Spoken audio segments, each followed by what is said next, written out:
Hey everybody. Okay, you guys saw my install video, at least most of you have, on this SSV Works 10-inch amplified subwoofer for the Wolverine X2850. When I put it in, I'm using this with a different head unit than the SSV Works. So I had ordered this little adapter unit from SSV Works that adapts their box to work with an aftermarket head unit instead of using an SSV head unit. So I got that. I also had the remote bass control hooked up. It sounded horrible. I mean, without the 850 running, it just passes for what I would consider a decent sound. But there's no volume. There's nothing I can say good about this other than the fiberglass box and mounts are awesome. I wish they sold the fiberglass box separately. And I've done installs with SSV Works before, but I've been able to get the boxes with no driver, like I did one in a Honda Pioneer with a wet sounds woofer. Sounded amazing. So the boxes are built very well, sturdy, very nice design. But the woofer, and I've already taken this apart once, but I want to show you because I did find a few things that were surprising. And we'll get into that now. When I called up SSV Works doing some research and I said to them, hey, when I get this thing, is there going to be any gain controls, any crossover settings? And they said, nope, nothing. And then one guy kind of said, well, a gain control, but not really. So when I got it, of course, the end of the amplifier plate down here has nothing. There's not an adjustment for anything. I think I told you I was surprised it even had the remote subwoofer bass connector on it. So I was also a little apprehensive about the whole inline amplifier thing, it being 200 watts, you know, Class D maybe, but it sounded horrible. I also installed a line input amplifier on it just in case I wasn't getting enough voltage on the input to the amplifier, but I mean it helped a tiny bit, and when I say a tiny bit, I mean really almost no difference. So what I did was I purchased another amplifier separately and another woofer to replace the woofer and the amp in this system. And I started taking this one apart. Well, then I found something, and I'll show you. It's, by the way, spoiler, it still didn't make enough difference to keep this setup, but it was interesting. Okay, so here's your Class D amplifier, okay? That is your whole amplifier right there. So, first of all, there's an internal fuse. So if this thing blew, unless you take it apart, you don't even know that that fuse exists. It's a 20 amp fuse. Now, it looks like it's coming off the power leads, but I can't tell, yet there's a 40 amp fuse on the wire. So I don't know if this thing only needs 20 amps really. I'm not sure. But the interesting part about what I found was, right here, there's a gain control. And right here, there is a crossover setting. Although you only have the choices of 75, 100, and 150, being able to go to 75 is huge. Because when they told me this thing was crossed over at 100, you know, after doing car audio systems for 16 years when I was younger, I knew that most systems, you ended up crossing them over 80 to 60, depending upon the setup you're doing, but I can't ever remember crossing a subwoofer over at 100 and it working out well. So once I saw that you could change these settings, I looked at where the gain control was and watched it as I turn it. So the potentiometer, the gain control, is turned up exactly halfway according to the dial.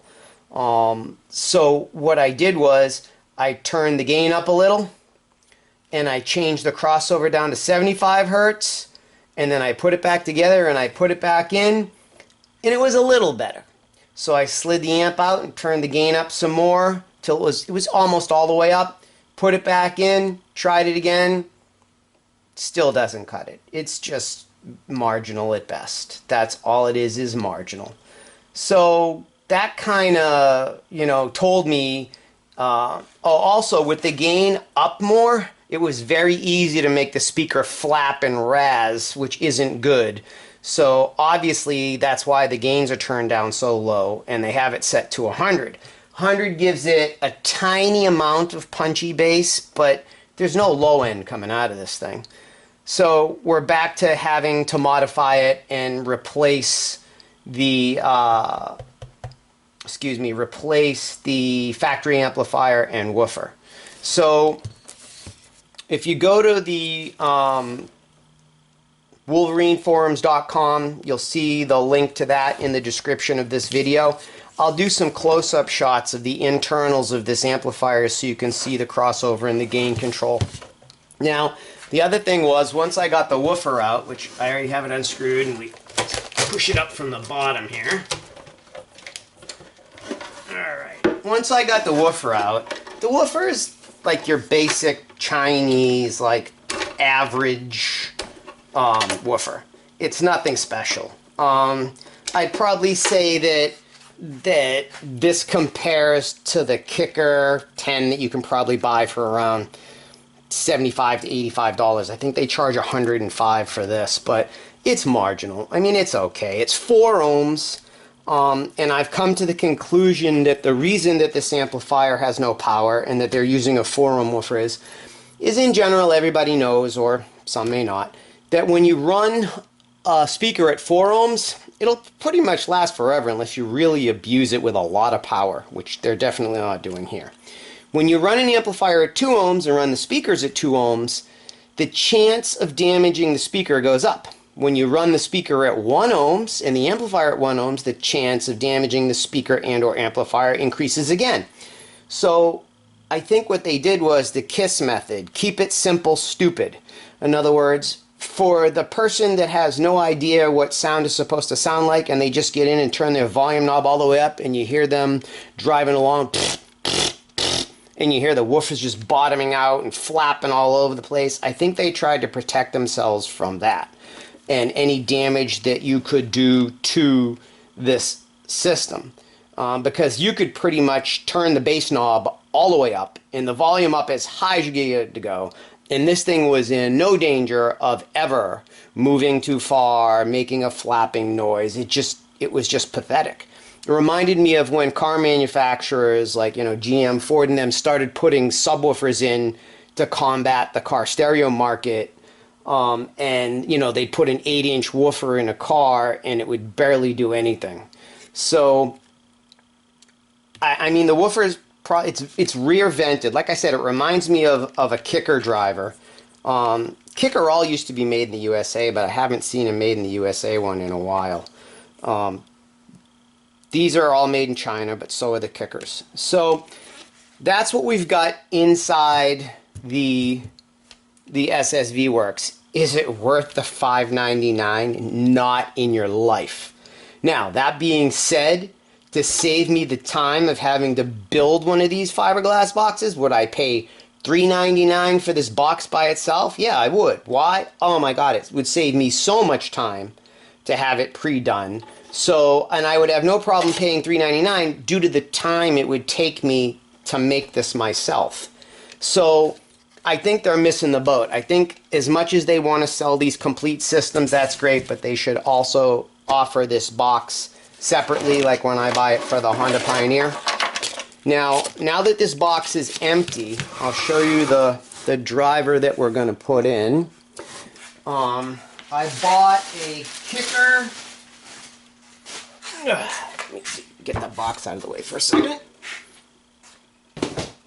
Okay, I bought a Kicker. What is this? A Comp what?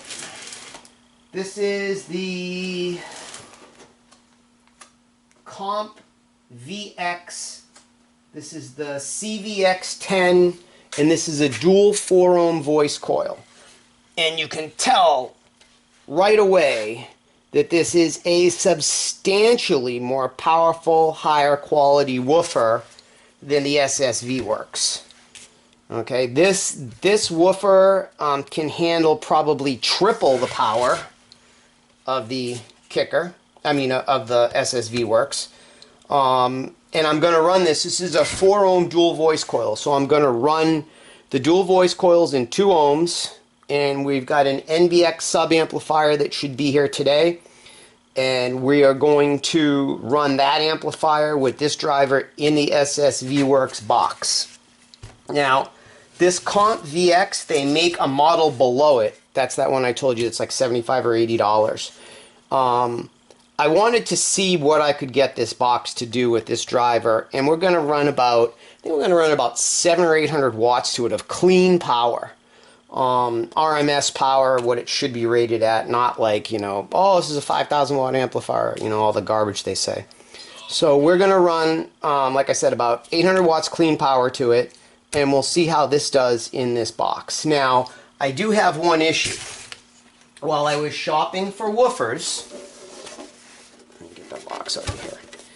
I knew that the cutout size in this box, let me see if I'm centered on camera. The cutout size in this box was 9 3/16 because that's what the SSV Works woofer uses. So when I found the kicker woofer and it said it had a 9 3/16 cutout, I was like, that's the baby. So when you put it in, it goes down into the hole, but the problem is that the outer dimensions of the ring on this driver are bigger with the cast aluminum basket. So while it's 9 3/16 is the mounting hole, the trim ring is larger, so it's not fitting down into that lip, and I'll show you again. So I want to make sure that this is in sturdy and airtight. So what we're going to have to do is I'm going to cut an HDPE speaker trim ring that'll fit down in this groove so that it's flush with the top and go all the way around, and then I will put the woofer in over it. The woofer can raise up, it's fine. It'll still go in, it'll still mount, but I'm going to need to put a spacer in this trim ring area. So what I'm going to do now is I'm going to shut the camera off, and I am going to start on the trim ring. And again, always make sure you do both, watch the video and go to Yamaha Wolverine, the Wolverine forums, because I take photos during all this, and sometimes the photos are of things that I didn't come close enough in the video, and vice versa. There's things in the video you're not going to see in the photos, and there's things in the photos you're not going to see in the video.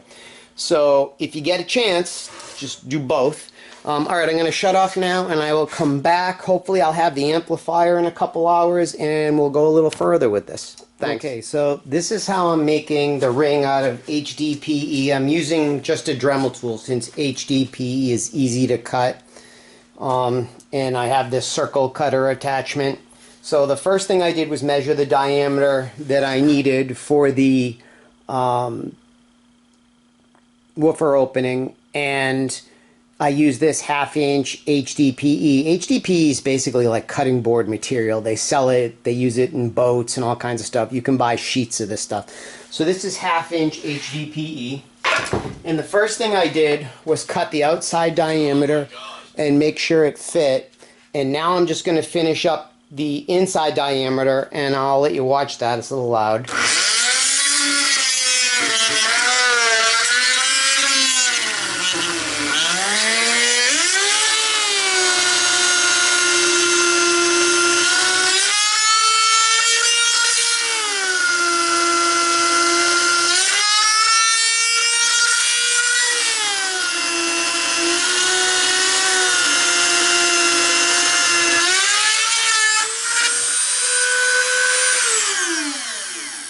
Okay, if it was something thicker, stronger, I'd use a router, but so here's your ring. You can wipe off a lot of the cutting edges, but some I'll have to cut off. But there's your HDPE ring, okay? And we'll take the camera off of the stand here, and I'll walk you over to the box, and you can see that it drops right in. So what we're going to do now is we'll put this onto the speaker that came with it, the SSV Works, and then I will drill all the holes that are needed to go through. And then this will keep the kicker woofer right up at the top. I'll silicone this piece in before I put the woofer in. So I'm going to go drill the holes, cut all the little scraps off of this. I don't want this video to be any longer than it has to. So I'm going to stop again and I will be back. Okay, we're back with the SSV Works amplified subwoofer modifications. This is the next day now because it threw me for a few loops I wasn't planning on, so I had to do a little bit more modifying. So here's what we did. In the last portion of the video, you saw me cutting out the HDPE speaker ring.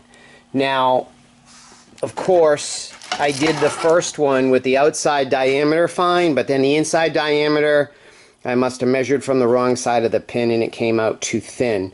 You need to route these twice. One for the outer edge, and then you continue to use the hole in the center to then make your inner edge.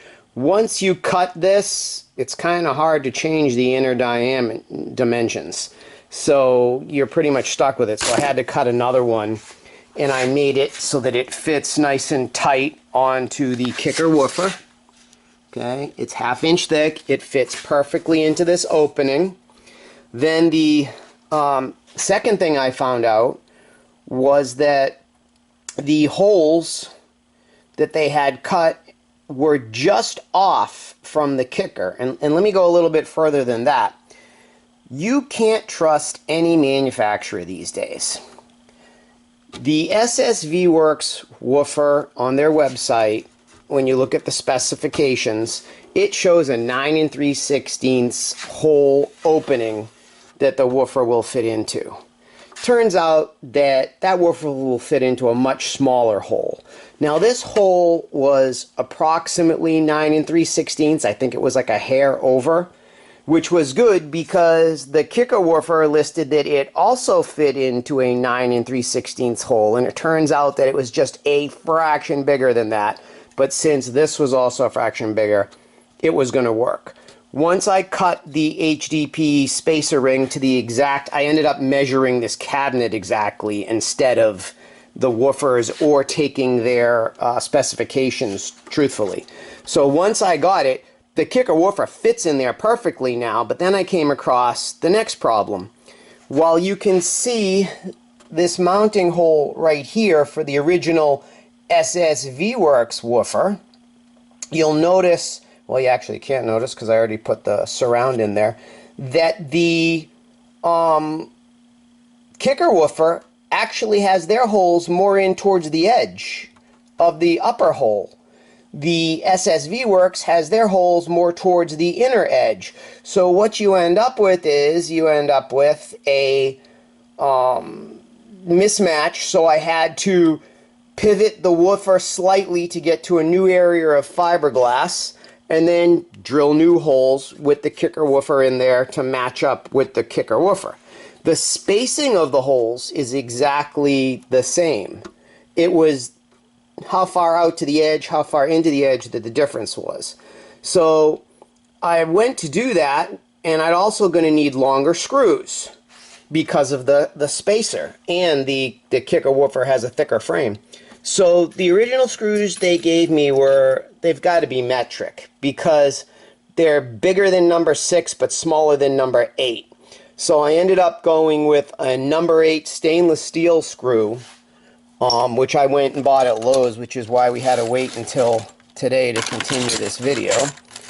Alright, so I went with a 1.5 inch number 8, and then I drilled the holes in the fiberglass out to 9/64, and they fit these screws nice and tight. They go in beautifully. So that's where we are now. I'm going to fill the holes from the other cabinet with some silicone so that nothing escapes by there. But all in all, it's pretty much done, ready to drop the woofer in. Now I've already wired the woofer.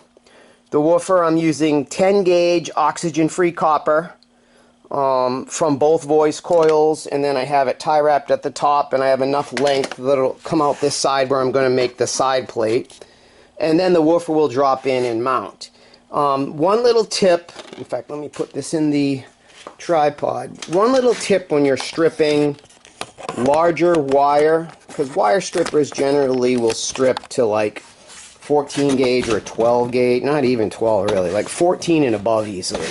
You need big wire strippers if you're going to go over that. So when you're doing like this 10 gauge wire, what I've done is I've taken some coaxial strippers, and these strippers have adjustable blades on them, and they're basically used so you can adjust it to like you're using RG6 coaxial, and you put it on the cable and you spin it, and it'll cut the outer jacket without hitting the shield, and then cut all the way through to the center lead, so that you're ready with a coaxial connection. What I do is I just lower the blade on one side to nothing, and I have the other one raised up a little. So here, we'll split this piece of 10 gauge. So you have your piece of 10 gauge in your hand, and if you want to take off some wire, you just spin this around, and sometimes at the end I'll just give it a little squeeze on the last turn, then remove it, and I bend all around the wire, and I make sure that all the insulation is off, so all the insulation's off, and then I kind of like twist it as I pull it off, and that'll keep all the wire strands together. And then when it pops off, you have your stripped wire, and it's usually bundled nicely together as you twisted it off, and you insert that into the speaker terminals. So that will allow you to get the insulation off without cutting any of the copper wires. It works really well. So I've been using that for a long time. You can do it. I have one set up for thicker wire with this coaxial cable stripper. So that's where we are with the mods right now.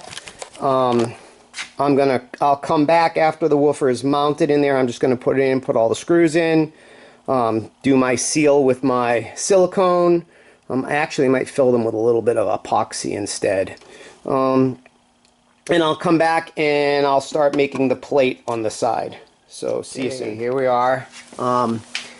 Woofer's all installed. It fit in the box perfectly with that HDPE trim ring. I used some foam gasket in there to seal it all off. It didn't go in any differently from the woofer that was in the SSV box. The mounting screws are still high enough to be easily accessed. I made a 1/8 inch steel plate and used foam padding behind it and put a speaker terminal connector on the side. I'm just doing that now so I can put it in. I may just end up drilling the hole and siliconing it so I don't have more connections. But if you go to the wolverineforums.com, the link is in the description below. You can see more photos of it wired to the back of that plate. So it's in. Now, of course, since I took the SSV box apart, I need to replace it with a different amplifier. So I have made this plate, and there'll be more detailed photos in the forum thread.